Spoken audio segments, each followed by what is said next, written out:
Thank you.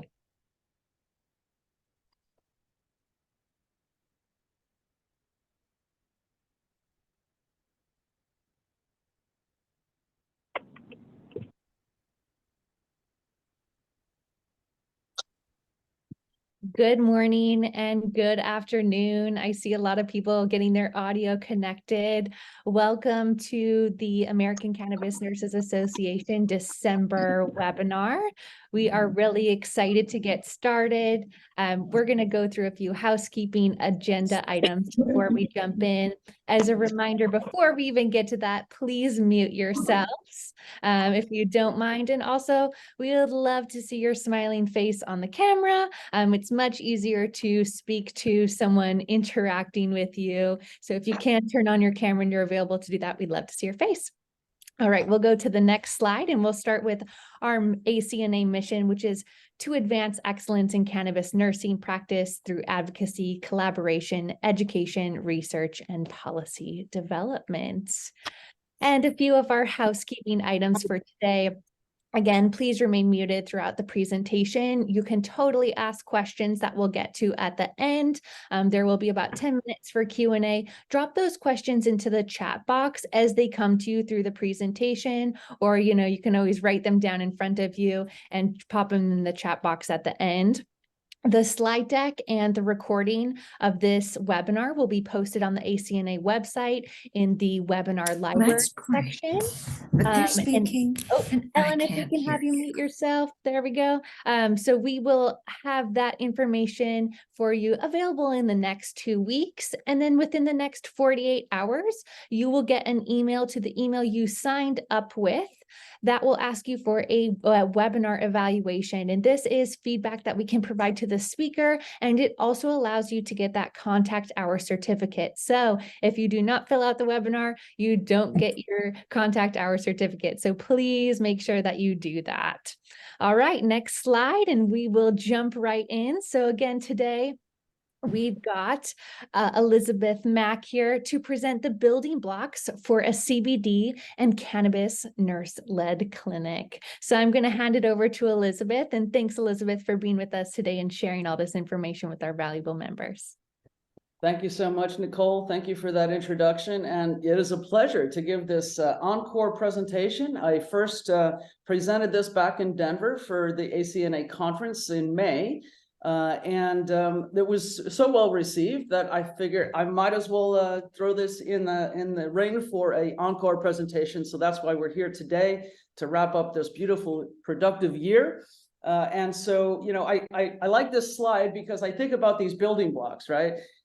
In the cannabis industry, we put them together, we take them apart, we put them together, we take them apart, because you never know what this is going to look like. And I've been at this for, 9 years. Today I'm going to go through many of the notes of my playbook on what I have used to put together our practice and how to take this forward to really change the of healthcare, which is what I am.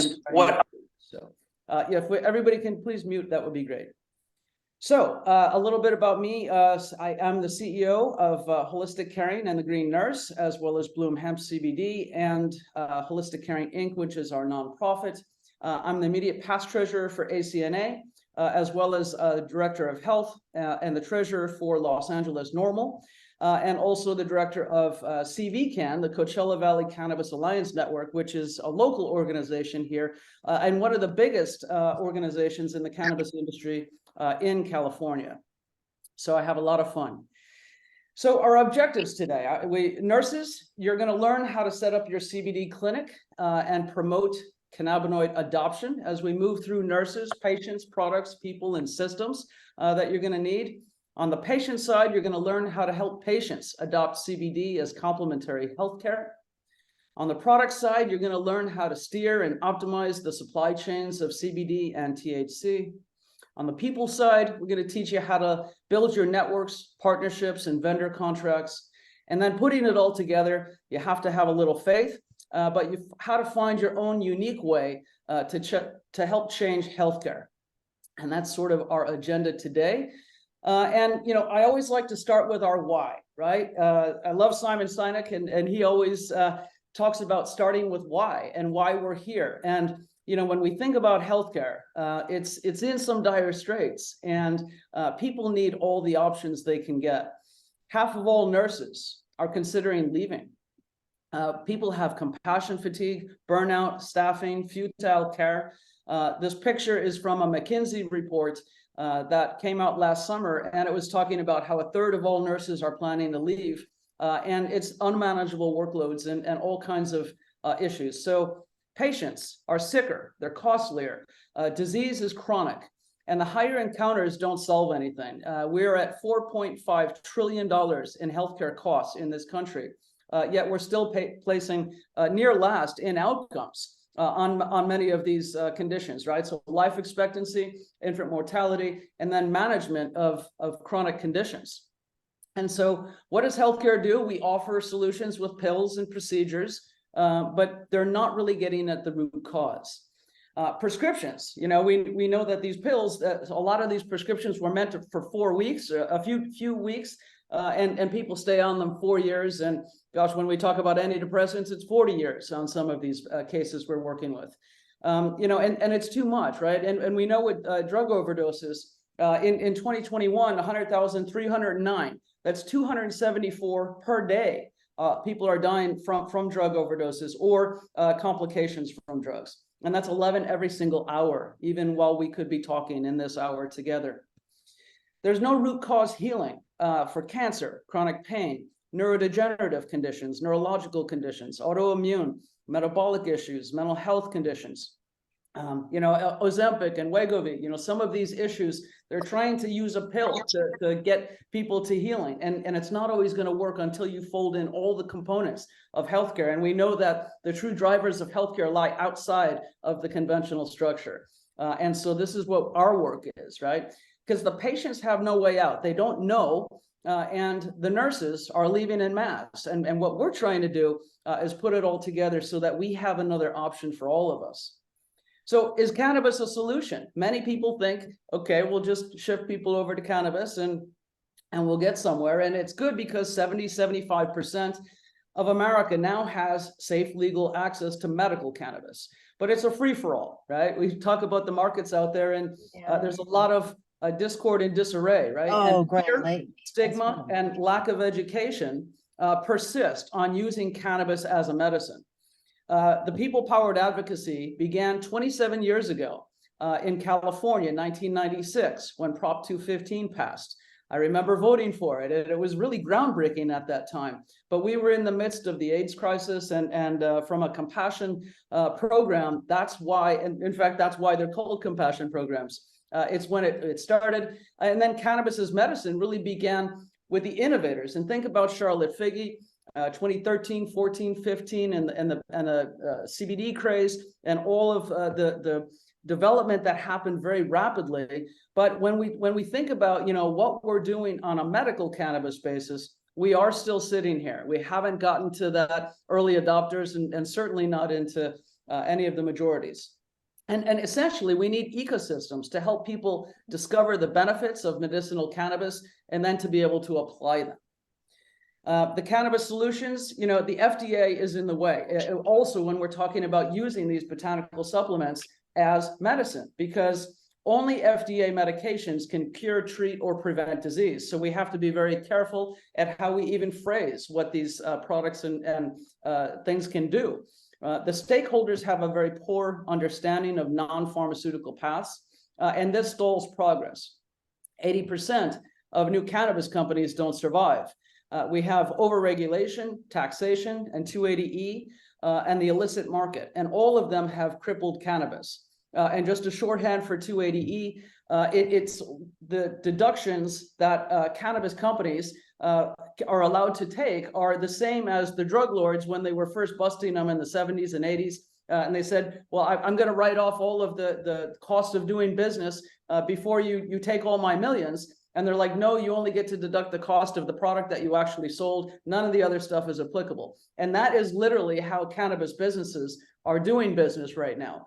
And until 280E happens, we're not going to have healthy companies because of how this is set up. So, but what if there was another path? right? What if we could introduce others to the medical door? And I'm going to talk about what that medical door is, but it's going to help diversify the risk and solve the chaos that's been created from adult use greed.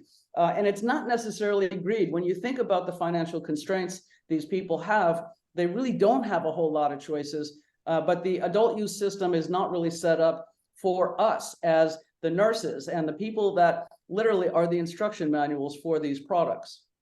So I like to talk about the 4Ds and the 4Ps and why we're here and why cannabis nursing is going to be so important. One, when we think about the dispensary markets and how things run right now, there's a disconnect between the patient, the provider, and the dispensary. They're not connected like we have in conventional care.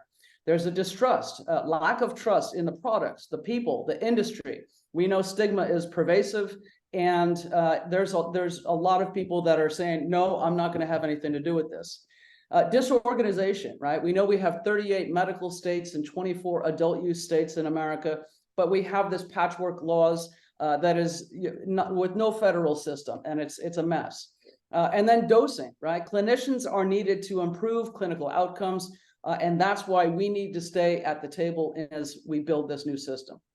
So the 4Ps are the process, right? We're going to put together an ecosystem to deliver credible care. The providers need to be invited. Doctors, nurses, all of the different license types that are in healthcare need to learn and help patients get through the system. And we need vetted products that are standardized and can give us quality care repeatedly, consistently, and reliably. And then personalization. We need the patients to receive individual guidance. That's how they're going to make headway in their own life, because we know everything is very individualized, just as unique as our own endocannabinoid systems are for each of us. So this is, the patient-centered care that we've been talking about for 40 years, and we're trying to build it. So now we're going to go into the main components of this and look at these building blocks. So what do nurses need, patients, products, and people and the systems to be successful here? So first, nurses, be all you can be, right? What does a nurse need in component one? So first of all, you need to learn, practice, and apply. And the very first thing you need to learn is unlearning, right?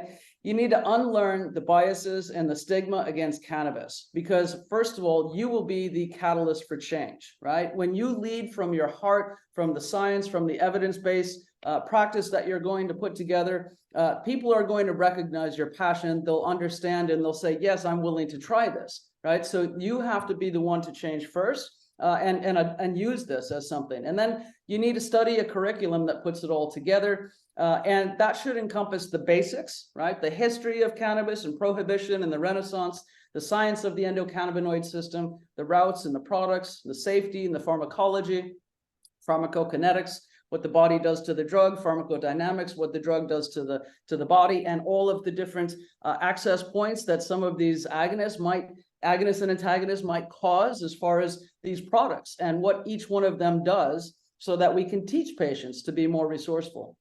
Next level up is different conditions that are best suited for cannabinoids and the current treatments. Then we want to talk about the contraindications. Who is this for and who is it not for? Dosing titration schedules and the interactions with pharmaceuticals to keep people safe. And then the icing on the cake, really folding in the integrative medicine tips that synergize with cannabinoids to heal faster and deeper than just pharmaceuticals or CBD. Right? People have been trained that you take this pill and it's going to solve things for you. But is that true? No, it's not. You have to have nutrition and rest and connection and movement and those sorts of things to heal, which is what we fold in. And just like it's not the pharmaceuticals, it's also not the cannabinoids. They're not going to solve every ill for every person, but they can make a difference. And we need to put that into context. The next thing you want to do is really attend the conferences and join organizations, right? Nurses need to become a sponge of knowledge and content. And we're good at this because most of us are pretty curious and wanting to continue to develop. Organizations like American Cannabis Nurses Association, Cannabis Nurses Network, Society of Cannabis Clinicians, Association of Cannabis Specialists, Holistic Caring Network, NORML, Americans for Safe Access. American Council of Cannabinoid Medicine, and it goes on and on and on. There's a lot of new organizations, but there's conferences that all of these hold. And then CanMed is coming up. Hopefully all of you will join us in May down in Florida. And then in your local organizations, ASA, first of all, that's where I used to go to all the San Diego meetings back in 2015, 2016, 17, 18, all the way up until COVID happened. And now they're back. And that is a good local organization to join. If you're in a metro area, ASA meetings, you can connect with people in the industry. And so network with those local connections, and that's going to help you in your business. Once you operationalize this and you're able to move forward, that's going to be something that you can play. And then learn from others, right? What works, what doesn't. Don't reinvent the wheel. Don't make other people's mistakes. When you have good conversations with people about what's possible and feasible, what's not, that is how you really grow fast. And hopefully not make the same mistakes others do. So when you get home from the conference and you're ready to set up your office or your telehealth platform, what does that look like, right? So now we're going to talk about the core components of an office. First of all, you're going to need a phone system with messaging. You could use your iPhone or your Android phone, or you can get AirCall. I had a sideline number. I have Google Voice, but you're going to want a number that's separate from your regular number so that you can leave a different message and take care of patients with just that segment of calls. You're going to want a good computer, preferably a laptop, a printer and a scanner so that you can print, sign, scan documents and return them, general office supplies, and a whiteboard. A whiteboard is wonderful to do some brainstorming and just flow of ideas on what you're going to want to do. Then you're going to want an electronic health record for HIPAA compliant records. And most systems have your password that you set up and access with it. So it is HIPAA compliant. And a lot of them are in the software for scheduling and for bookings, right? So you can get the scheduling link for your bookings that you put on your website where people make appointments with you. And a lot of those systems have where you can write notes on each client. I started out with Acuity back in the early days. Right now, it's still $16 a month, which is really a good deal for what it can do, giving you that booking link you put on your website, $27 a month for 6 users. Now we have Zoho One, so depending on how big you want your practice, you can get something like Zoho, which is only $50 a month, but it includes everything, right? So Zoho Meeting, where we do all of the appointments, the bookings, the books, the CRM, the campaigns, the social. So depending on what you want to do, you want to see how you can maximize the benefits that you're getting from each vendor that you're going to want to create a contract with. But you got to do your Zoom meetings, and really having the paid for version of Zoom makes a difference. So banking, this is, it's funny, all the business checking accounts I've set up over the years, you have to be professional, but guard the details of what you do, right? So you can say you're a holistic nurse, yes. Cannabis nurse, no. You cannot talk about anything to do with CBD or cannabis. You will not get a bank. So if you want to do something more specific in CBD, there is CBD banking, and then this really applies to merchant banking. Merchant banking is where you can take credit cards, right? So you can use Square, Stripe, PayPal. Those are all ways to integrate, and Acuity links with all of them. You're going to want merchant banking that interacts with your appointment solutions, because it needs to all be integrated. But don't run the risk of getting shut down. You're going to want to be able to keep your merchant banking, so don't talk about CBD in your receipts or your invoices or anything like that. And then safe banking. This week, all of the big bankers, 7 of them were down in Washington testifying, and none of them are going to move forward or be in favor of safe banking until federal legalization. So we're sitting here in this stall between federal and all of these 38 states trying to move forward. But right now on the banking, we're still not there. Next thing you're going to want to address is your professional liability, right? Nurses are used to having malpractice, and generally it's covered by the hospital, right? But you're going to need some professional liability insurance if you hang out your own shingle And the way that we're rated is as nurse educators and coaches and that sort of thing. So when you're looking at an insurance policy, you have to say what's covered, what's not, and is educating on cannabis a covered peril. And what is a peril, right? So I've been in insurance for, gosh, 25 years. A peril is, when we're looking at a patient loss or injury that costs time, money, or their life, right? A peril when you crash your car is, the car crashes and all the things that can come with that. Well, this is, if somebody injures a patient. Now, there hasn't been any real losses with patient care for cannabinoids, but insurers are very uncomfortable with the risk due to Schedule I laws. And so, there are no standards of practice that are accepted by insurers. Once the ANA progress happens and an exam's done, hopefully by the end of next year, and then this can play in and as the years go forward, it'll be a lot easier. But this company, NSO, is where most of us get our policies to just have that bare bones coverage, and it's probably about $400 or $500 a year for an individual. The website design is the fun part. So next you get to set up your office with the website, right? So on the website, you're going to need a homepage, a scheduling or a booking page where people can book their appointment. And this should have a drop down where they can see your availability as well as, what days are open and et cetera. And then the payment integrations, your Stripe, Square, PayPal, or another merchant bank will connect with that. And then that just deposits into your account.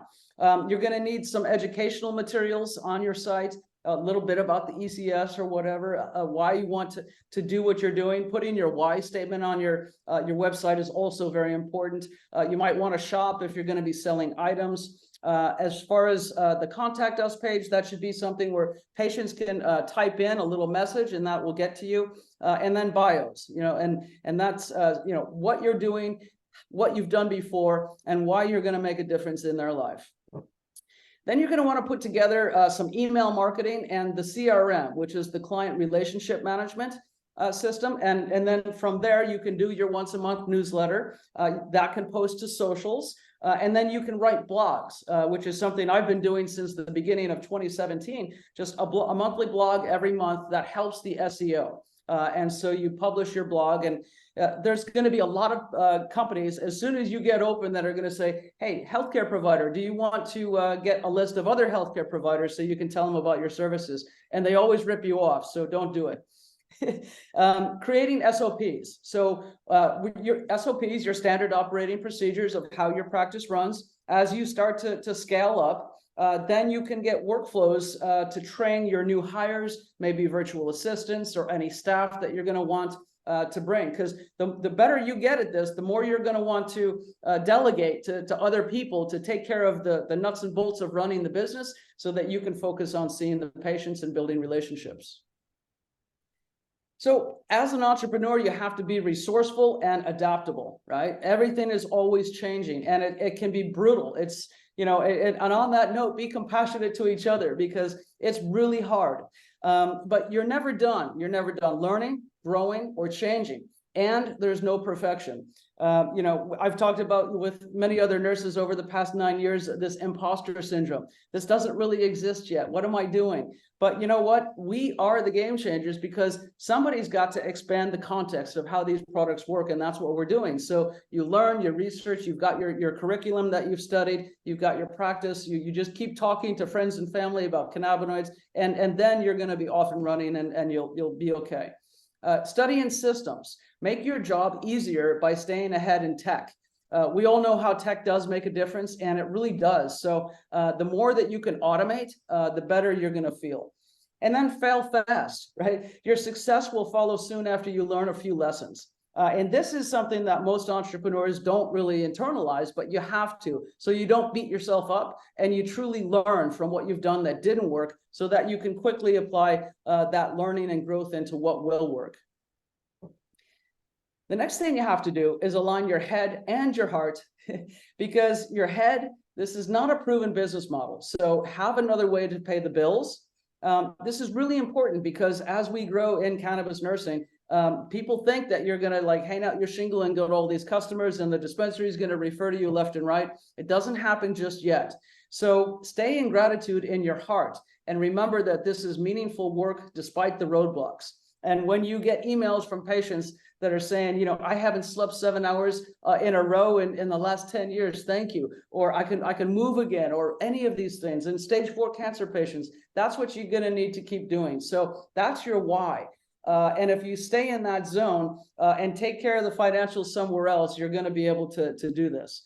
And then share everywhere you are, right? Wherever you go, you could be at the hospitals, people are at IV drip bars, integrative health centers, oncology centers, pain management, psychiatry and mental health. And that's a whole nother deal with the ketamine and the, what's inspiring in all plant medicine. But share your Cannabis 101, your tips and your story. People want to know, they're curious about, you know, real life adventures in cannabinoids. And it's a very moving story for people to understand. And once they get it, they'll be like, oh, wow, this is really cool. And thank you for doing what you're doing. So, and that will give you motivation and confidence.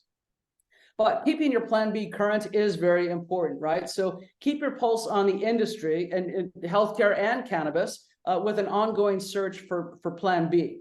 And Vaxxed and Indeed have a lot of cannabis jobs that are being advertised, and you can look at different opportunities in the cannabis industry. But nurses are qualified for anything, even though there's no cannabis nursing posts in the jobs section. We can do marketing, manufacturing, media, cultivation, curation, bud tending, events, safe adult use, and teaching that in systems. And one day the dispensaries will build in nursing. Today, this is where the jobs are in cannabis, right? And so we just talked about all of those. The East Coast is doing a little bit better on the medical professionals than the West Coast. We don't have much of anything here in California, but California is the #1. If you see almost 84,000 jobs, Colorado's following behind, and then Michigan, go Michigan. Michigan's doing really well. All of the growth in the industry in Michigan is favorable. Some of these other states, Florida's probably going to go adult use next year. And you can see the dwindling numbers in Washington and Oregon with fully mature built up systems. But we're right around 418, almost 420 in thousands of jobs for Americans. And this is just USA. And you can see we've come down a little bit from the high of 428. There's been a contraction because everything got built up a lot with COVID. And then federal legalization was expected, which never happened. And so now we're just sort of in this development phase where we're trying to get going again. And it'll happen as soon as federal legalization assists us in one way, shape, or form. Okay, so the next component is patience, right? So what do you this is what you're building for the practice and for nursing, patience. We need to create all that they need. And this is the qualifying conditions. That's always the starting point. But one of the things patients need to do is take responsibility for their health and embrace their new empowerment. This is not a pill or a procedure. It's not a quick fix. It's not an automatic, and they have to have a responsibility. And I'll try and work with them on self-love, because once we get self-love in place, then we can start to talk about the other variables that are going to help contribute to helping them find their health again. So now when they go get the qualifying condition, when they figure this out, that they have one, and then they go get their medical recommendation from their doctor, their physician, or a medical marijuana firm, now what? Right? So, and we are the now what, right? The now what is nursing. And every time somebody gets their card, you should be able to be that now what, because people that are true medical patients need medical education. And that's what we do, right? Patients need that foundational knowledge about the endocannabinoid system and how it interacts with their body to stay the course. So you have to insist on a consultation where you truly educate and support them and give them all of the tools and resources they need, not just product guidance. A lot of people say, you know, I tried CBD, it didn't work, or I just want to take CBD and I don't want to talk about anything else. And that's really, you know, short-sighted. So try and get appointments with them, and they should be done in person by telehealth or by phone, but always done in private, so people really feel safe to open up and talk about this. And when you just share a little about you and how you found CBD and cannabis and how it changed you, and then they start sharing about, wow, I want that too, because here's what's going on with me, and then you have a good conversation.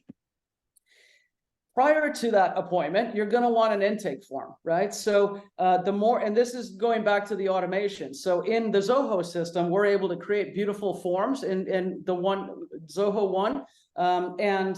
This is the intake. So this is part of the appointment process. As they're making the appointment, this is a required form. And then when you have that intake, now you can see what's going on with them. Look at the med list, what's going wrong on the diagnoses. So we have those, and then we look at what cannabinoids they've tried, what their outcome was so far, if they had any side effects, and what their goals and objectives are. And then you can prepare some research that you're going to teach from, and then put together a little mini care plan that then you can just dial in after the appointment and send to them. So it does speed up the process. And this is what I mean by having things automated and using tech as much as you can, because it's really going to be beneficial. The next thing patients need is a 101, right? And so what does that information packet look like on caring for themselves using cannabinoids, right? You can do a hard copy or you can do an e-handbook. Either one of them work great. But what needs to be in the handbook is the basics of cannabis, right? Prohibition, the Renaissance, the current legal framework, where you are locally as well as nationally and what's happening. Then they need to know about the endocannabinoid system and a little bit about the research and how and why cannabis works in the body and how we're hardwired for this plant because we have this endocannabinoid system that modulates all of our other systems and get them excited about trying to heal that system first so that downstream everything can start to change. Then we need to talk about the plant, right? The cannabinoids, the terpenes, CBD versus THC, CBD being anti-inflammatory, anti-anxiety, anti-epileptic, so many of these things. And then THC, when we're going to use that for pain and spasms and nausea and appetite, and in a small dose compared to the CBD, but talking as the power couple, because we know that like the 1-to-1 is probably our workhorse oil, where a lot of people need, especially for evening and end of day. And then the minor cannabinoids. There was news today that 1/4 of all Americans now have tried the minor cannabinoids, CBD, CBG, and CBN, and THCV, and some of these other ones that are coming up. So they're curious, and so you have to educate people on them. The next thing I talk about is the pharmaceutical cannabinoids, because that really puts it into context, right? When you know that, Epidiolex and Marinol, Dronabinol out there, Sativex in 30 other countries but the US, we can talk about how pharmaceutical companies are making these formulations to activate and agonize these same receptors and what they're going for. So it proves the efficacy. And cannabinoids in the botanical forms don't seem so strange. They're just cheaper and more accessible. So when we look at the toolkit of the cannabinoids, this is, needing to be covered in all of these different routes of administration, right? So you're going to have beginner guidance on how to use oral, sublingual, inhalation, topicals, transdermal, suppositories, and then include info on stacking and safely utilizing these products together to realize short-acting and long-acting benefits. And a lot of times, people will say, I want to try this, but I'm not going to smoke anything. I don't want to be high, and I don't want to get addicted. And you just have to smile and say, okay. But what we want to start with for the most part are tinctures. You want to extend the longevity of that effect with some capsules, so maybe short-acting, long-acting, and then very short-acting, and teaching people how they can build a toolkit. And topicals, of course, we want. That was my introduction when I went to a chiropractor, had a medical massage. She was using CBD in the oil. And I said, hey, what is this? It smells funny. And she said, it's cannabis. I'm like, why are you putting cannabis on me? And she said, it's anti-inflammatory. It's going to lower my pain, get me back to my pre-surgical arm faster. And I said, sign me up and tell me more. And many people are very favorable to topicals because it doesn't cross the bloodstream, doesn't cause any intoxication, and it's a very benign way to start. So wherever you start here, teach patients how to be resourceful with each one of these and really to have that toolkit of available options.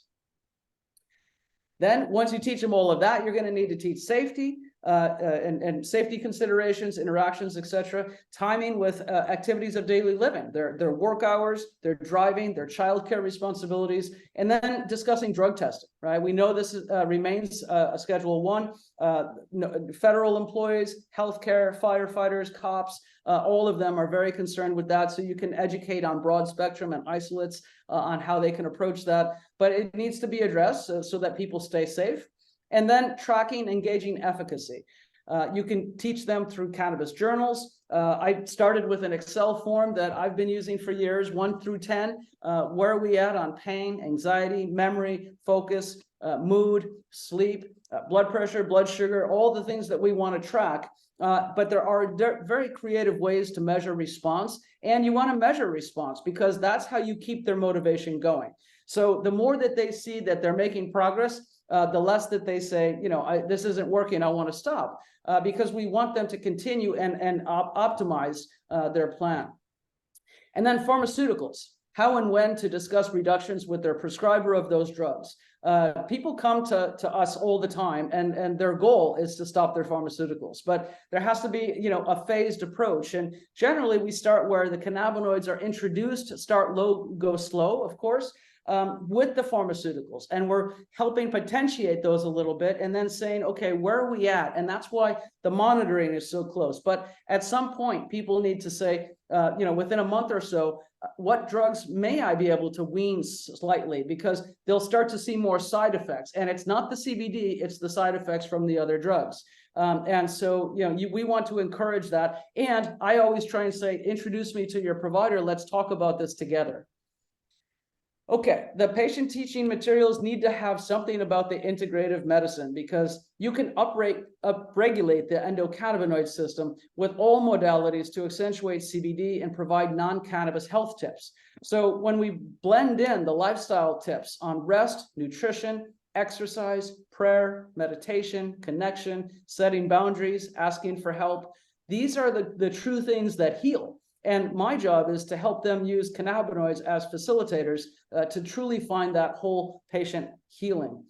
And then protocols, what kind of titration schedule do you need depending on, what their diagnosis and goals are. But some people are going to want high potency cancer dosing protocols. And by the way, you never need a gram of oil a day.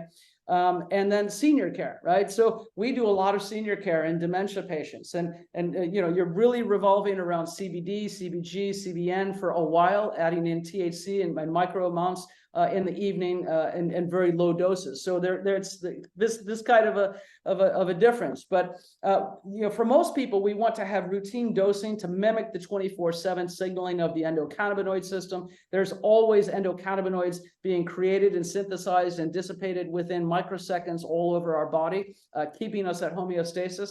And if somebody's very endocannabinoid deficient, we want to keep a supply of phytocannabinoids flowing for them.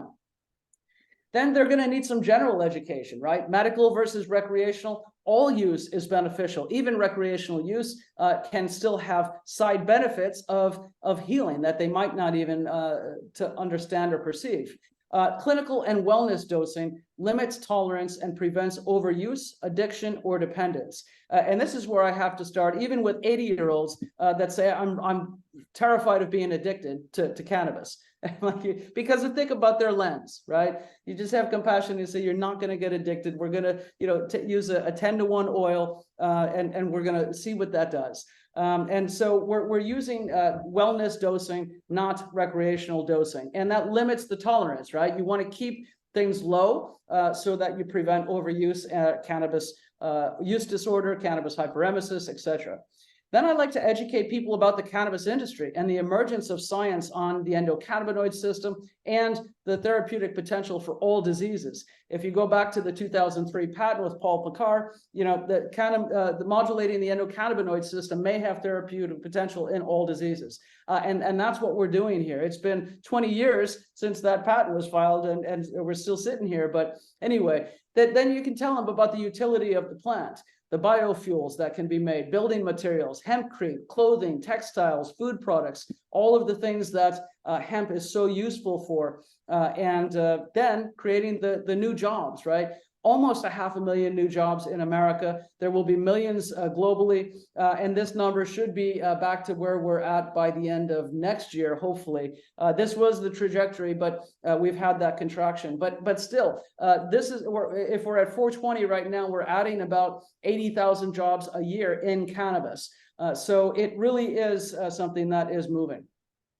Then connect clients with the fun stuff. This is, where things can be fun, right? There's app-based tracking, there's gamification. If there's events coming up, that is, the San Diego Cannabis Farmers Market, the different places where I spoke, used to invite my clients. I would share deals and incentives from our network of shops and vendors. There's always something that you can tee up saying, hey, my friend's doing things right and they're having sales, especially in the early days.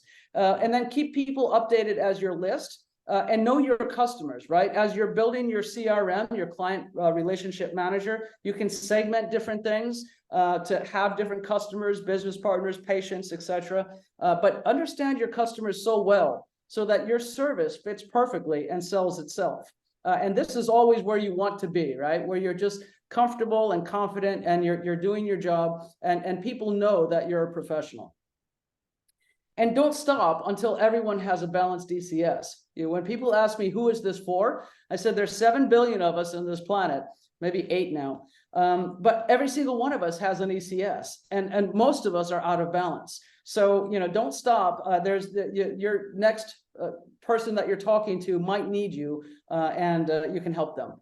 So moving on to products, you have to become resourceful with the supply chain, right? Just like doctors have CVS and Walgreens, we need trusted CBD and cannabis medicines to recommend to patients. When they seek us out, we're the clinicians and the consultations, but we have to send them somewhere. So you have to develop a supply chain you trust and create your own marketplace with vetted products that you can endorse. And this is in your local supply as well as using online national boutiques.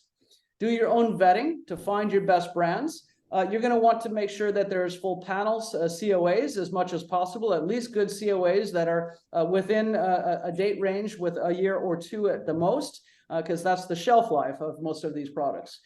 Batch testing for potency, purity, contaminants, heavy metal, pesticides, solvents, all of that has to be in the tests. Some companies have QR codes to get the labs for that batch on the box, which is always nice. And then third-party verification. Always make sure you have that independent lab, not just in-house testing.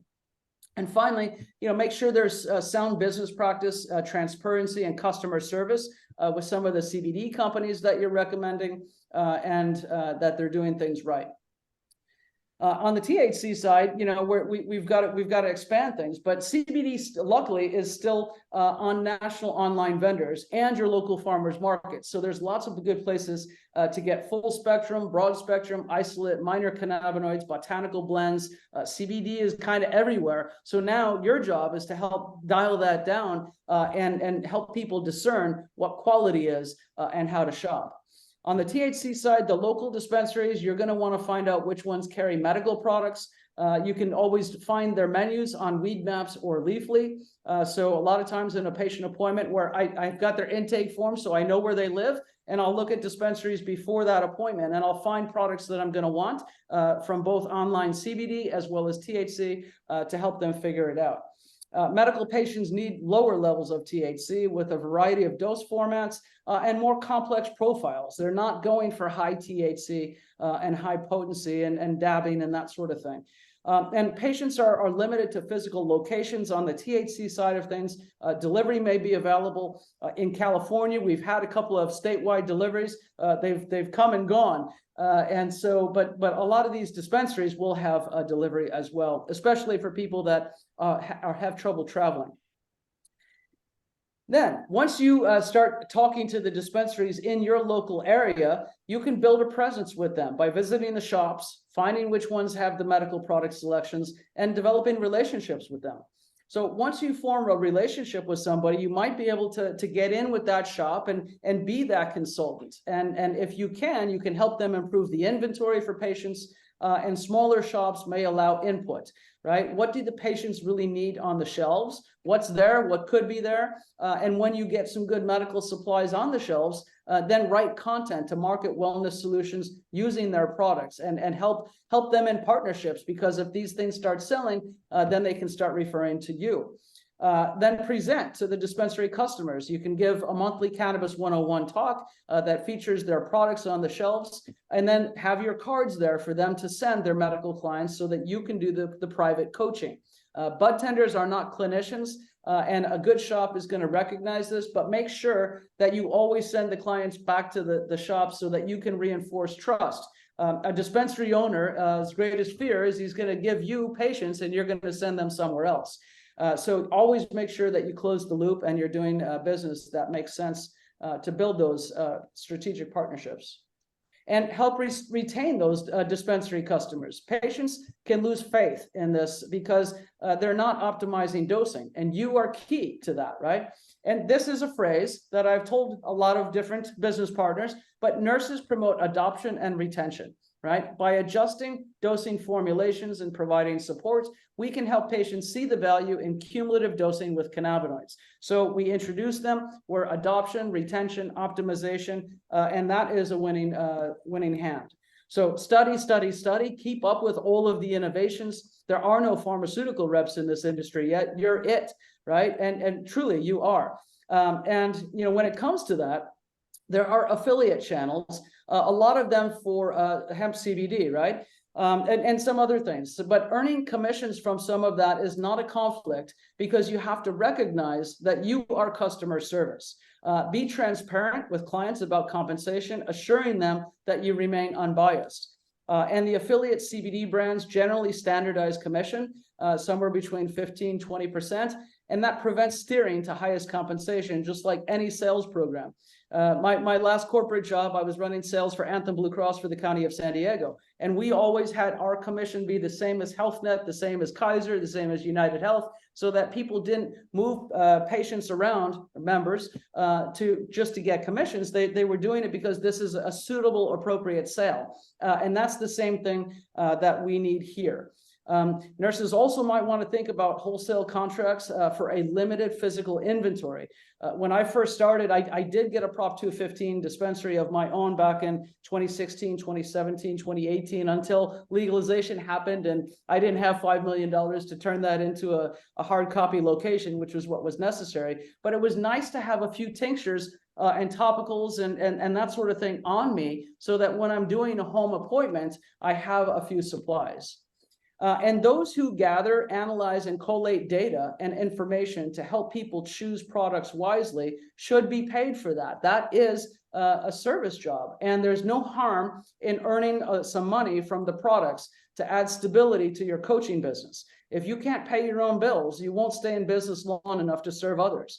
And so you think about cost shifting, right? You might run one division of your company at a loss, where you can make a little bit more money over here, and hopefully at the end of the day, you can stay open and keep a viable business.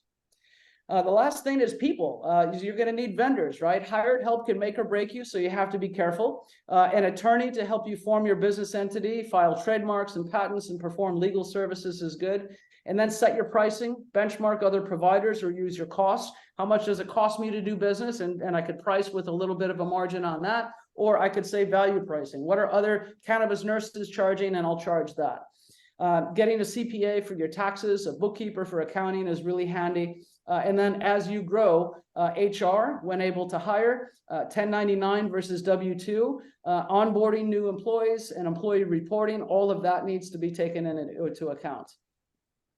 And then your web developer, this is a really important person. So we talked about the website, but this person's going to do the website, but also your branding, your graphics. They can help you make collateral such as brochures and flyers, so that you can showcase your offerings, and you're always going to want those.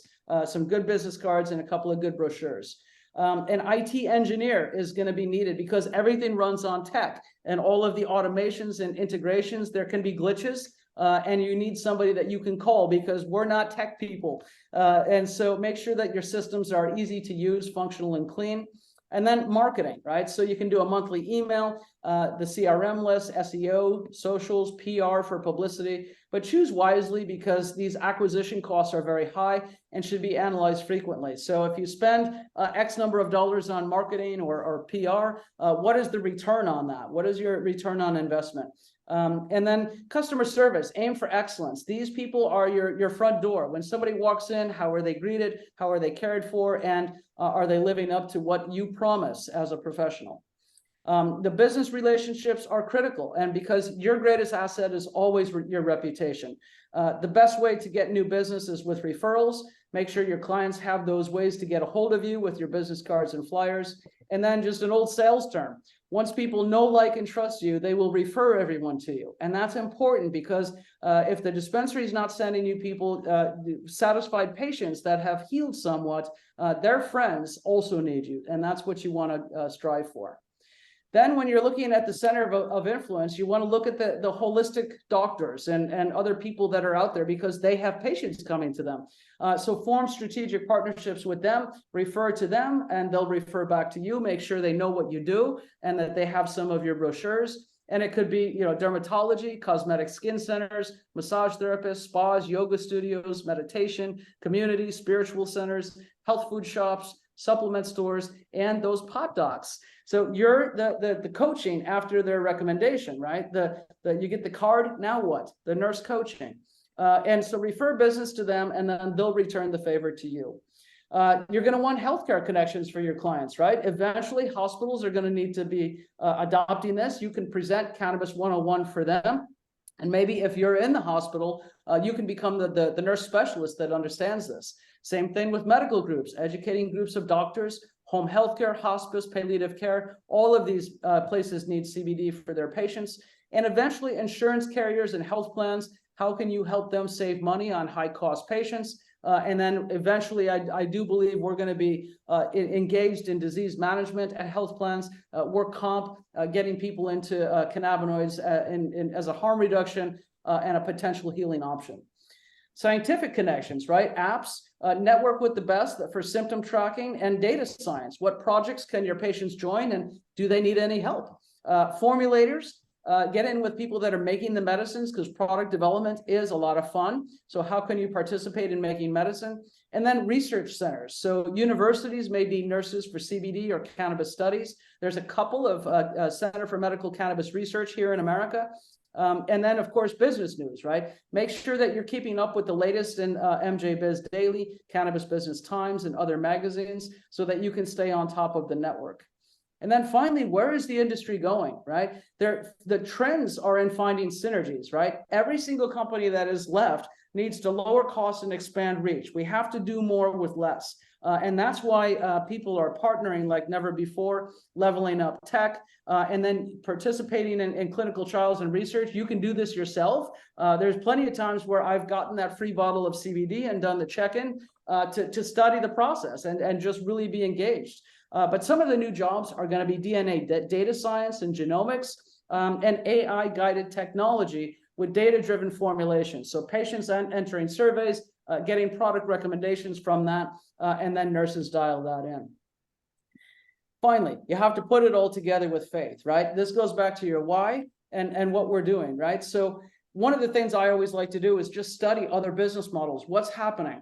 And if we take our neighbors to the north, look at what has happened over the last X number of years, 6 years here on the medical basis. You see that it's just continuing to dwindle, whereas in 2018, when they allowed adult use, this is where sales are just flying, right? And this is where they're going to focus the business. So studying our neighbors to the north, they tried to get insurance companies to cover the cost of cannabis medicines. But the expectations of those insurance companies are for clinical trial data as provided by pharmaceutical companies. And we're still waiting, right? Because they want the multi-site randomized controlled trials to demonstrate the safety and efficacy.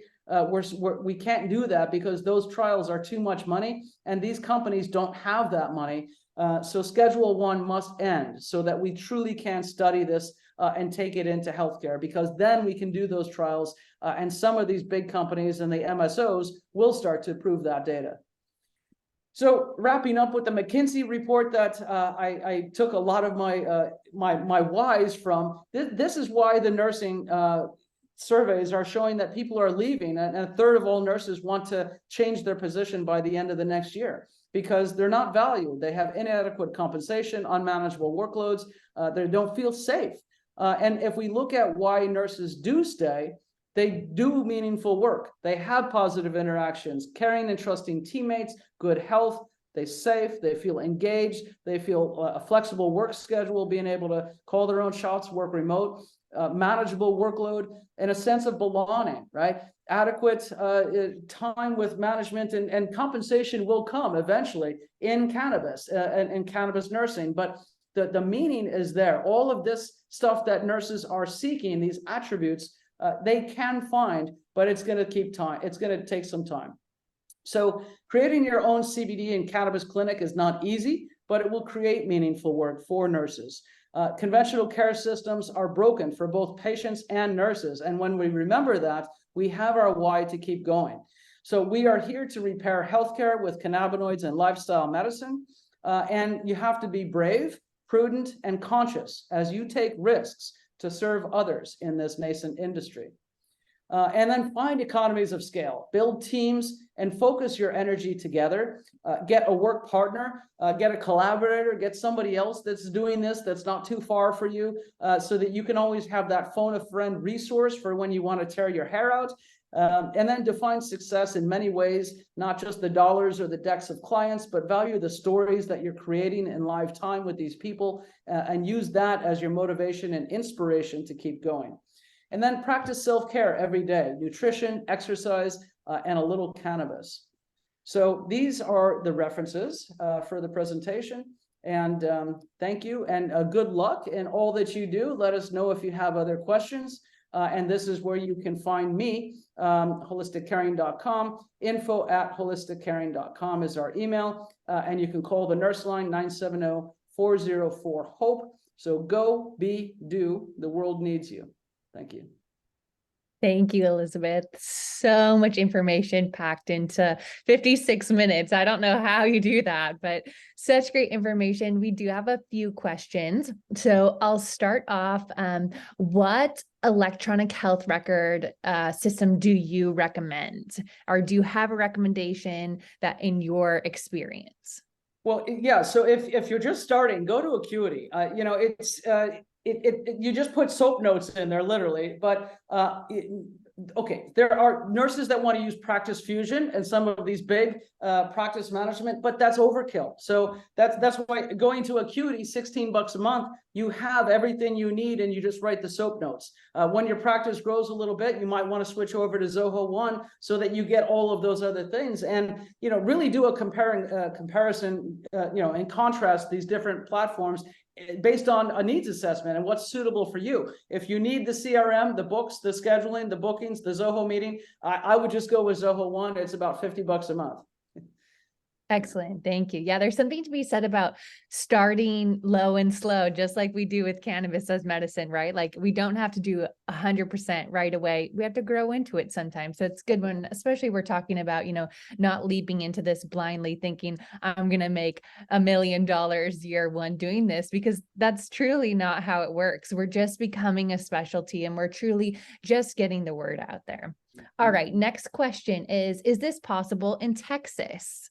And I don't know if you're super familiar with Texas rules, Yes. but I'll give you a stab at this one. Sure. So Texas has, low THC laws, right? They have CBD. There's CBD shops all over the place, and there's a need for nurses, right? Remember, 8 billion of us on this planet, even Texans, have an ECS, and the nurse coaching needs to go along with this, because here's the other reason in Texas. You know what they have in Texas? The smoke shops everywhere, and the all of these hemp composites that are now being made into intoxicants. People need to understand that, and getting a reliance on CBD, CBG, CBN, other botanical formulations as the mainstay, and teaching people that, and maybe folding in some Delta 8 for pain management, for sleep, etc. Nurses are needed in Texas, absolutely.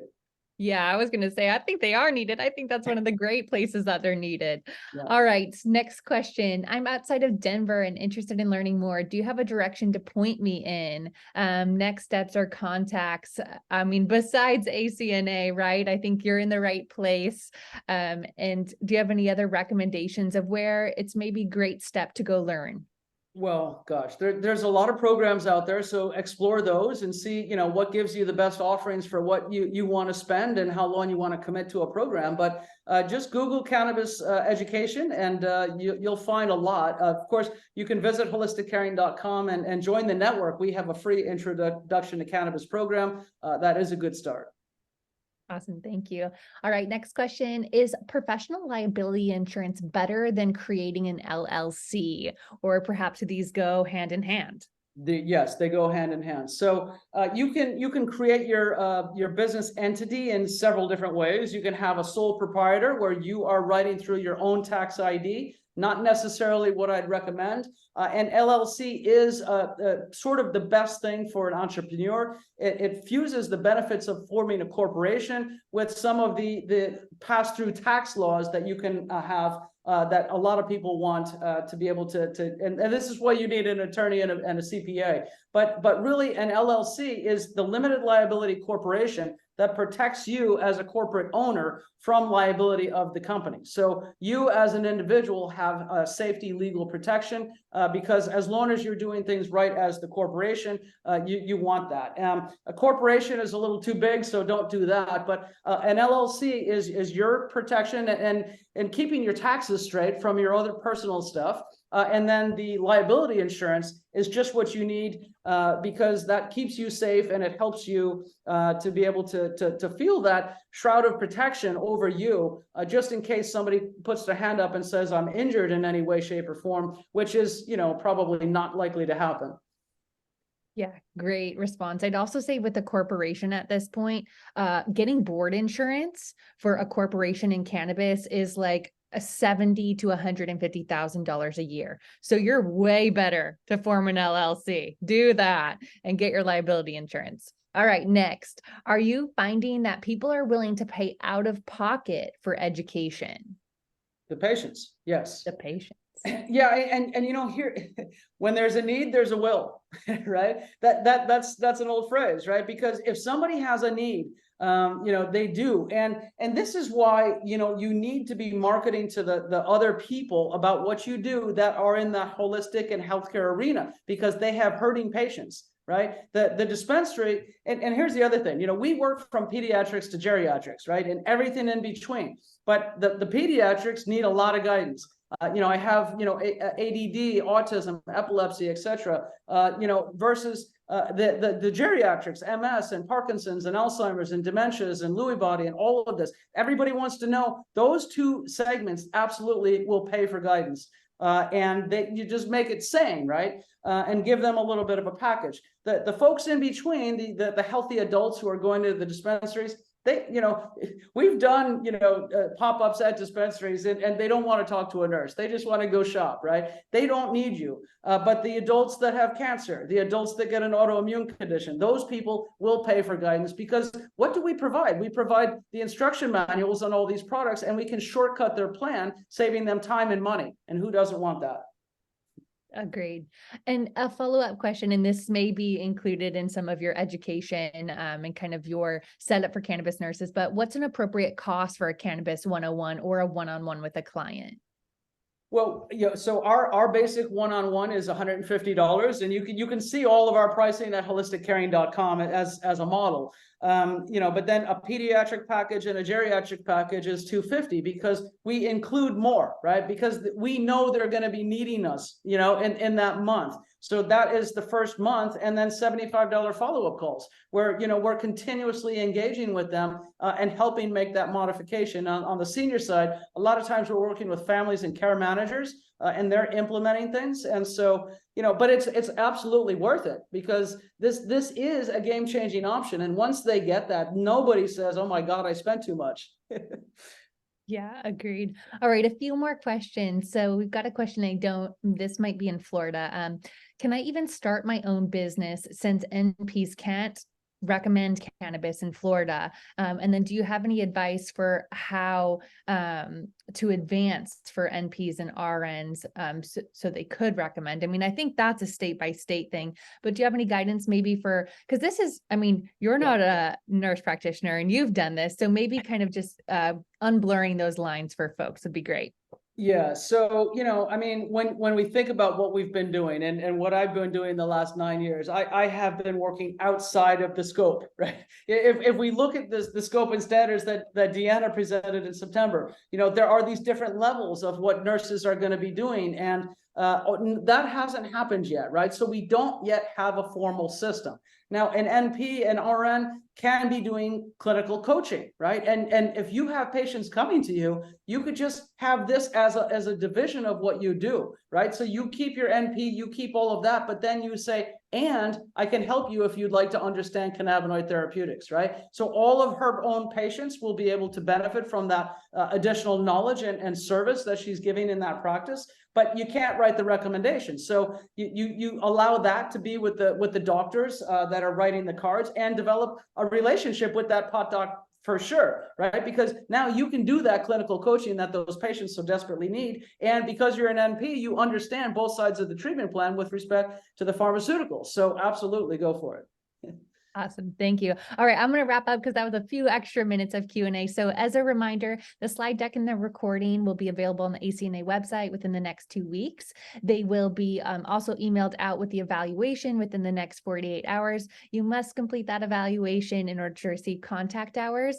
And I'd like to remind everyone that we're going to be meeting on Saturday for a holiday gathering, celebration, community. Join us. I also dropped in the chat a link if you want to share a recipe with us. We're going to put a little recipe book together, so we welcome you to do that. Otherwise, I want to thank Elizabeth one more time for joining us and providing all of this very valuable information, jam-packed, like I said, into 15 minutes. So thank you, Elizabeth, very much for sharing all your knowledge and expertise with us. Thank you, Nicole. It was an honor to be here, and happy holidays, and God bless you all. Yeah.